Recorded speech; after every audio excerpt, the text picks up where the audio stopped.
This is my 2005 Honda Rebel 250 that I'm learning on, a beginner brake, and it's getting some new tires today, front and back, because they were more than 5 years old and pretty worn.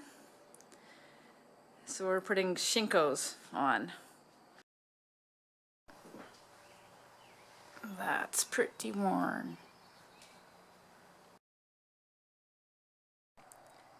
This bike came from Nova Scotia, and the girl I bought it from rode it all the way to BC, which is why it has 15,000 or so kilometers on it.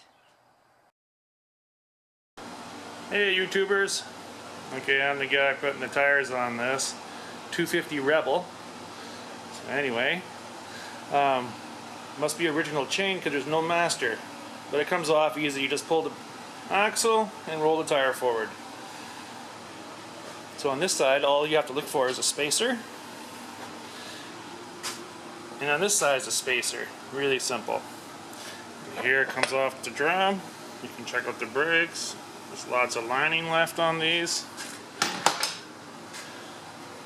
Okay, now I've got to put the tire on a piece of plywood, and I'll show you how to pop the beads. Okay, here's a couple wood clamps to break the bead. That tire's been on there a long time, so it could be tough. This one wasn't too bad. Well, yeah, I used 2 woodworking clamps and just squeeze it, and then I'll take over from there with the tire iron. Yeah, and then what you do is you collapse the rubber so the rubber goes into the deeper groove. Then you grab your tire iron, and the first part's hard and the rest comes out easy. Be careful you don't pinch the tube. We're not using these tubes, but we're going to keep them as backups. Yeah, we're going to put new tubes and rim strips in as well. Okay. Okay, here's the new rim strip. It's just a rubber band you put on there to protect the spoke heads from touching the new inner tube. Inner tube, bike master. Yeah, you for sure need a couple tire irons, big ones. And here's a little trick I've seen online. You take a hair clothes dryer, or a blow dryer, a hair blow dryer, and you put it in the tire there, and you get it good and warm. And the hot air will just go in a circle and heat the whole thing up till it's gummy. Well, not gummy, but we'll have to do it by ear, but quite flexible, so it doesn't give you any hassle going on the rim. Okay. Okay, here's the Shinko Tourmaster installed.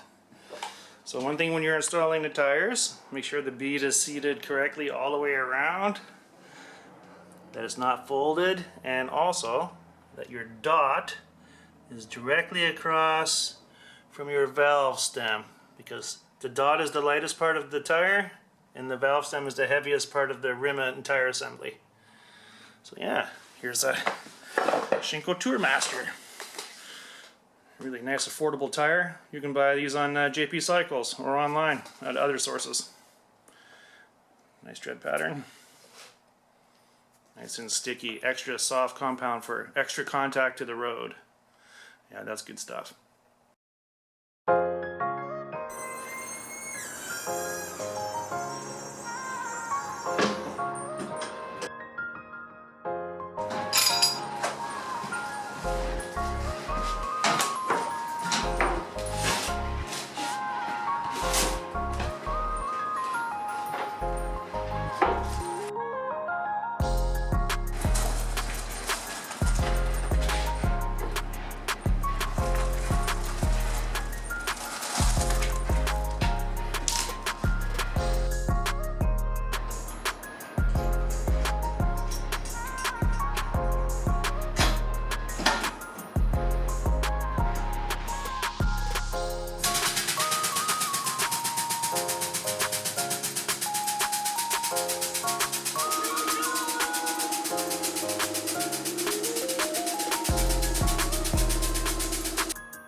So the back tire's on, and now it's time for him to change the front tire.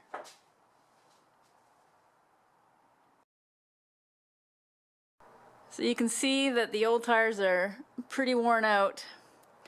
They were from 2013. Okay, and here's the Shinko front tire on.